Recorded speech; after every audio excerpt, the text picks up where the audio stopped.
नमस्कार, मैं गौरव जोशी, श्रीमती मोहरी देवी तापड़िया गर्ल्स कॉलेज जसवंतगढ़ के इस यूट्यूब चैनल पर आपका हार्दिक स्वागत करता हूं। हम पढ़ रहे हैं गुड्स एंड सर्विसेज टैक्स, माल एवं सेवा कर, और इसके अंतर्गत हम पढ़ रहे हैं इनपुट टैक्स क्रेडिट, इनपुट कर जमा। इनपुट टैक्स क्रेडिट से रिलेटेड जनरल प्रोविजंस हम पिछली क्लासेज में पढ़ चुके हैं। आज की क्लास में हम इससे रिलेटेड एक प्रैक्टिकल क्वेश्चन सोल्व करेंगे। तो चैप्टर का तीसरा क्वेश्चन आज की क्लास में सोल्व करेंगे। क्वेश्चन है, compute the amount of input tax credit available from the following items of input and goods procured.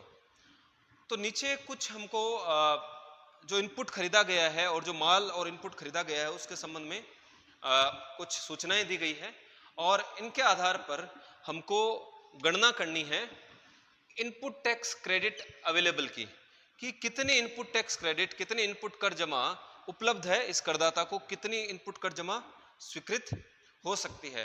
तो नीचे कुछ आइटम्स दिए गए हैं इनपुट और गुड्स जो परचेज किए उसके संबंध में, तो इनके आधार पर हम input tax credit available calculate करेंगे। पहला आइटम है input used in the manufacturing of goods for sale. तो जो माल बिक्री के लिए बनाया गया उसके निर्माण में जो मटेरियल काम में लिया गया वो 5 लाख रुपए का मटेरियल काम में लिया गया और 9% की दर से सीजीएसटी और एसजीएसटी इस पर जो है चुकाई गई। तो जो पहला इनपुट है वो जिस माल की बिक्री की जाती है, जो माल बेचा जाएगा इस पंजीकृत व्यक्ति द्वारा, उसके निर्माण में ये काम में लिया है इनपुट। दूसरा है use of packing material in manufacturing of goods.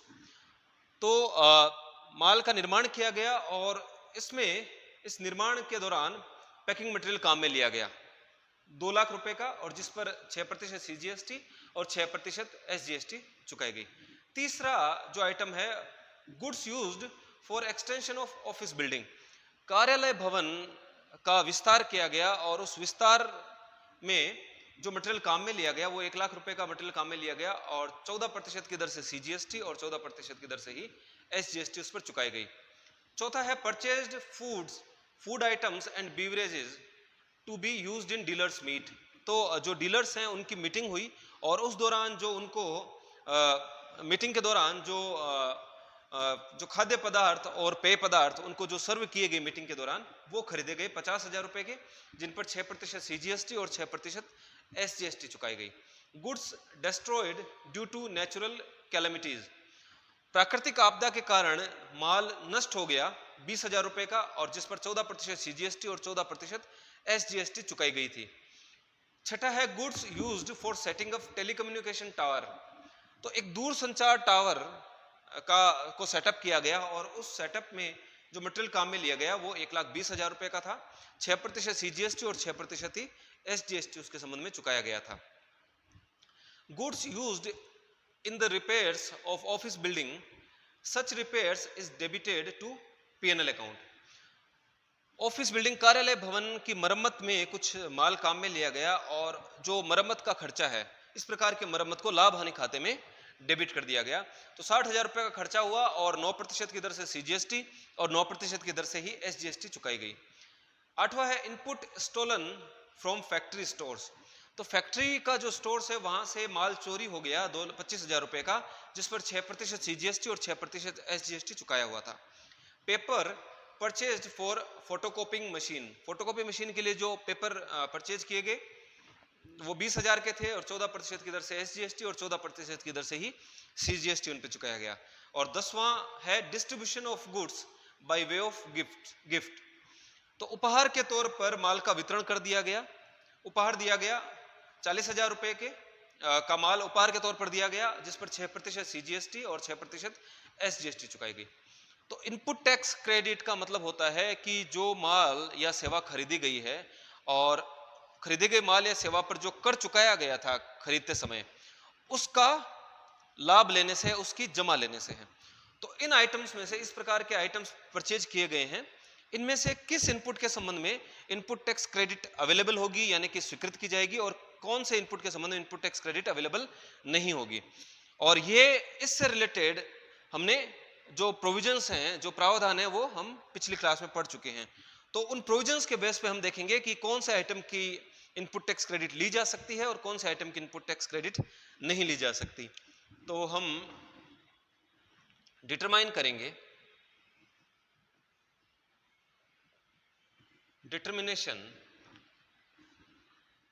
Of input tax credit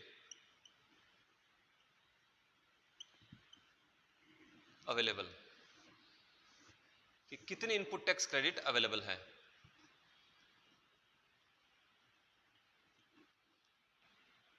particulars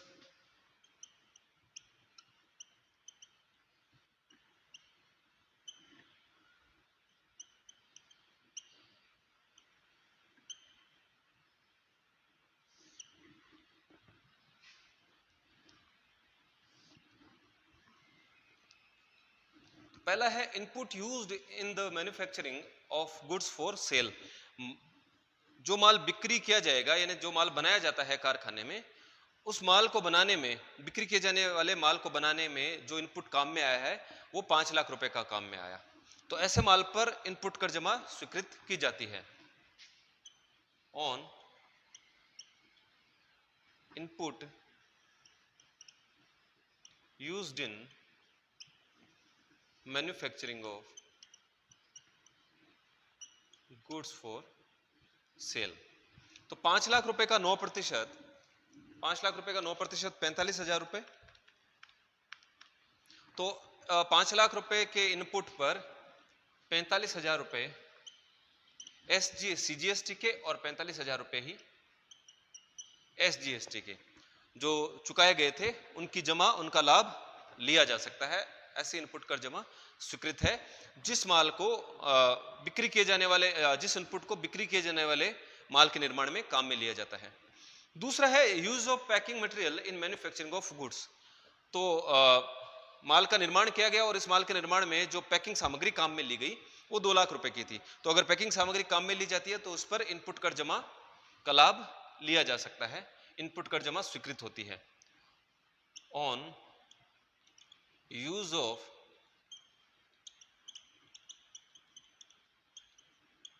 packing material in manufacturing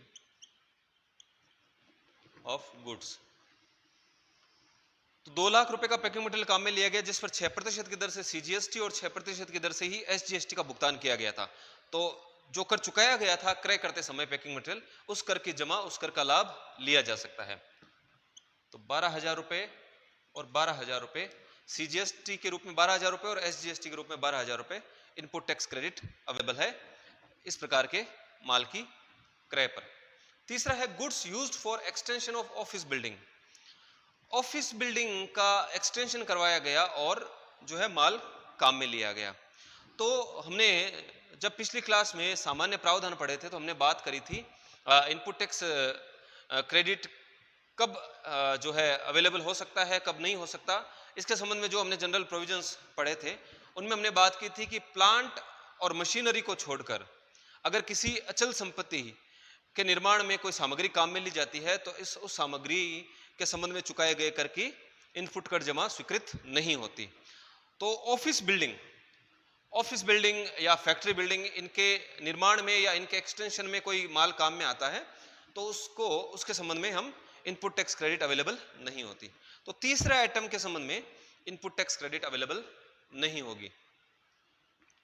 चौथा है purchased food items and beverages to be used in dealers meet.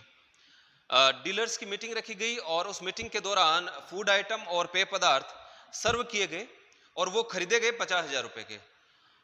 तो पिछले क्लास में जब हमने सामान्य प्रावधान पढ़े थे तो उनमें हमने बात की थी कि कुछ मदों के संबंध में इनपुट कर जमा उपलब्ध नहीं होती, जिसको हम अवरुद्ध जमा या ब्लॉक्ड क्रेडिट भी कहते हैं।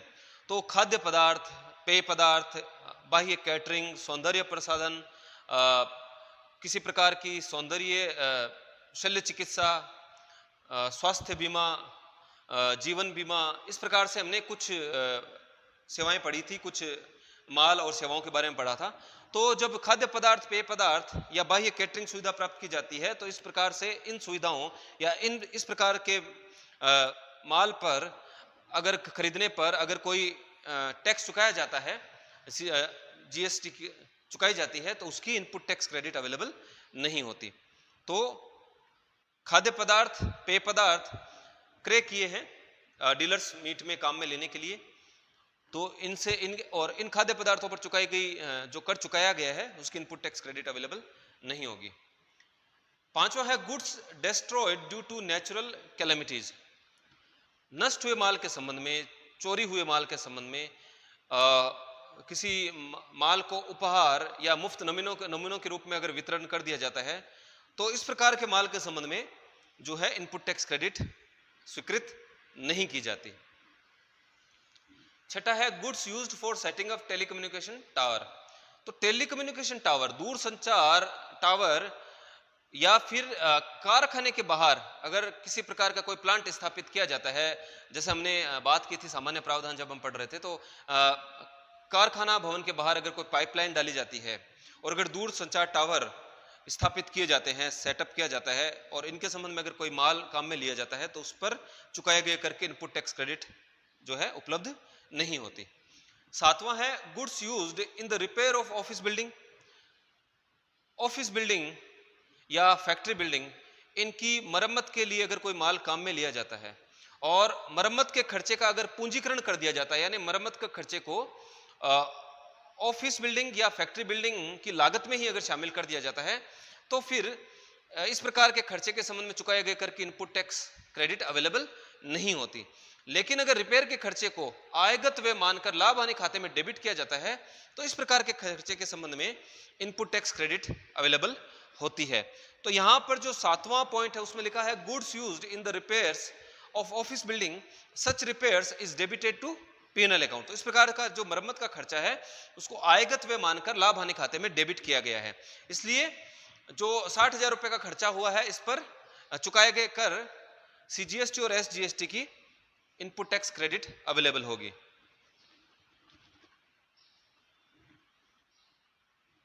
On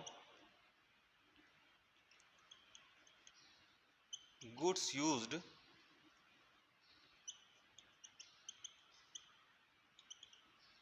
in the repairs of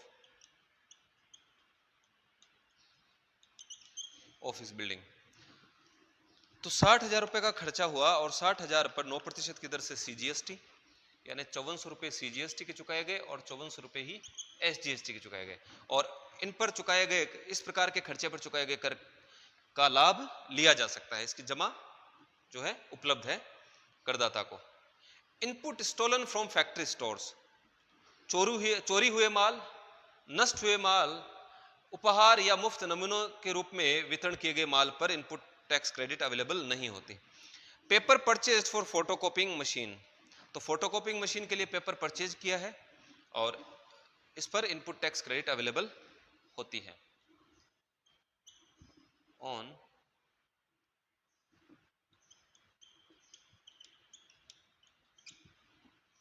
paper purchase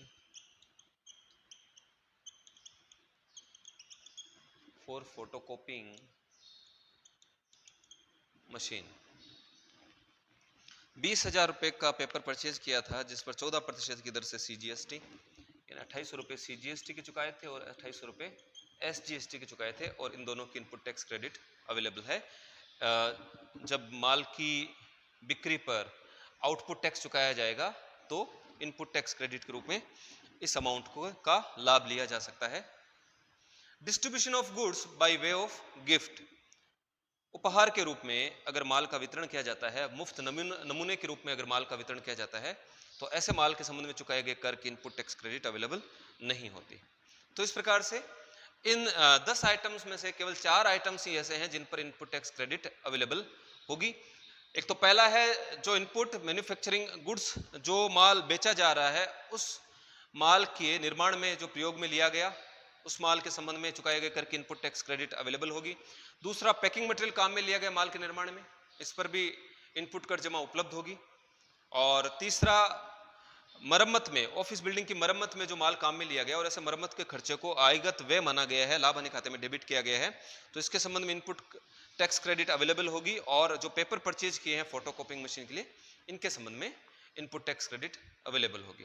तो इस प्रकार से केवल 4 आइटम्स के संबंध में ही इनपुट टैक्स क्रेडिट अवेलेबल होगी और जो total input tax credit available होगी वो होगी 45,000 प्लस 12,000 प्लस 5400 प्लस 2800, 65,200 रुपये के इनपुट टैक्स क्रेडिट CGST के रूप में और 65,200 रुपये की ही इनपुट टैक्स क्रेडिट SGST के रूप में अवेलेबल होगी। तो आज की क्लास में इतना ही। मैं आशा करता हूं कि आज की क्लास में हमने ये जो क्वेश्चन सॉल्व किया आपको अच्छे से समझ में आया होगा। इस वीडियो को लाइक कीजिए, शेयर कीजिए, हमारे YouTube चैनल को सब्सक्राइब कीजिए। धन्यवाद।